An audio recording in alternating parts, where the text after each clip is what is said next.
600-700 litre तयार. 600-700 litre तयार असल्यामुळं ते तुम्हाला काय होतं पूर्ण पुढच्या पिकाला देतं. ज्यावेळेस उन्हाळ्यामध्ये हस्ताच्या त्यामध्ये आपल्याला ऊन पडते या जमीन कोरडी पडते. जमीन कोरडी पडली की आपल्या मुळाला याला झाडाला पाणी पाहिजे. त्यावेळेस हायड्रोजन फुगतो आणि होप काय करतो तुमची चिबड जमीन असते पूर्ण पाणी सुटतं. तो पण प्रयत्न तुम्हाला पाणी कसं सुटतं.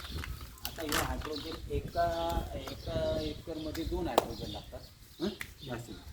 हे बघा तुम्ही खतामध्ये कोणत्याही खताचा हे इतकाच हायड्रोजन घेत नाही, याला पण कमी होतं आणि हा याच्यामध्ये मी टाकतो बस. ओके. आता हे टाकल्याच्या नंतर हे जास्तीत जास्त किती सेकंदामध्ये पूर्ण पाणी ऑब्झर्व करणार म्हणजे पूर्ण पाणी शोषून घेणार. आणि हे जितकं पाणी शोषलं त्याच्यानंतर पुन्हा मी तांब्यावर पाणी शोषणार, पुन्हा ते पाणी शोषणार, पुन्हा पाणी शोषणार, ॲटोमॅटिक पूर्ण पाणी शोषणार. आता बघा ते पाणी पूर्ण शोषित चाललं आहे पूर्ण, कारण ते काय आपण ॲक्टिवेटर टाकलं आहे त्याच्यामुळे ते काय झालं पांढरं झालं.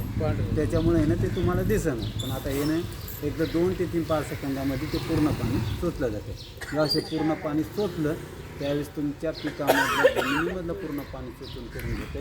मग अशामध्ये ॲक्टिवेटर बुस्टरनं जर फवारणी केली तुमची तर ते काय होतं पूर्ण पिकाला शोषून घेते असे. आणि हे काय होते म्हणजे पूर्ण आता तुमच्या पिकाचे म्हणजे पूर्ण एकदम होऊन जाते. बघा हळद पाणी हळद झालं हे पुन्हा कडक होते, घट्ट झालं, पूर्ण कडक होते. अच्छा पाणी घट्ट होतं, पिकाला ओढून धरतं पाणी आपलं हवेत उडून जात नाही. चिबड जमिनीचे माळरान जमिनी पाण्याची वाफ होणार नाही. बाजरी आणि बाजरी आपण माळावर पेरली आणि तिथं आपण समजा पाणी दिले आणि आता आपल्या पाणी द्यायची शक्यता नाही आहे, पण त्या ठिकाणी सुद्धा हे प्रोडक्ट काम करतो. हे पूर्णपणे नैसर्गिक आहे. हां बघा मी असा जरी धरला अशा पद्धतीने.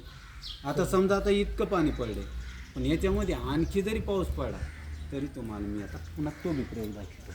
आता मी हे यात अजून पाणी टाकलंय, आणखी जास्त पाणी पडलं तर पाणी शोषून जातं. एक हायड्रोजन 600 ते 700 लिटर पाणी शोषतं. जबरदस्त. म्हणजे आपल्याला कमी पाण्यात शेती करण्यासाठी रामबाण आहे. हा प्रोडक्ट असा आहे पुन्हा ह्यो विदाऊट केमिकल युक्त. पूर्वी काळची शेती होती आपली, गोमूत्र होतं, अल्वेरा होतं, हिमालयन बेरी होती आणि हे होती. हे याच्यामध्ये घटक आहे म्हणजे फवारताना तुम्हाला तोंडाला बांधायचं काम नाही, कशाला काय करायचं काम नाही. म्हणजे तुम्ही फवारू शकता. तुम्ही 7व्या-8व्या दिवशी लगेच तुम्हाला रिझल्ट. हा प्रोडक्ट हे तेला हे आळला एकदम घट है ना, घट्ट झाला जबरदस्त. म्हणजे वारंवार आपण हे किती तरी तुम्ही वापरू शकता. तर पूर्ण पाणी शोषून घेते, शोषून घेणार पाण्याची पातळी आणि एक वरदान ठरलेलं आहे नाही का. ज्या वेळेस तुम्हाला पाणी लागेल त्यावेळेस मग जमिनीला याच्यामध्ये दुसरा एक घटक आहे, तुमची जमीन 12 महिने अशी राहणार म्हणजे ती कडक होणार नाही. आपण युरिया टाकतो 15 दिवसाच्या नंतर युरिया तुम्ही जा जमिनीमध्ये ज्यावेळेस तुम्ही आऊत आणता त्यावेळेस आता जर तुम्ही त्यावेळेस तुम्ही हे टाकता त्यावेळेस त्याच्यामध्ये गांभीर्य निर्मिती करते, त्याच्यामध्ये जमिनीला भूषित करण्याचं त्याच्यामुळे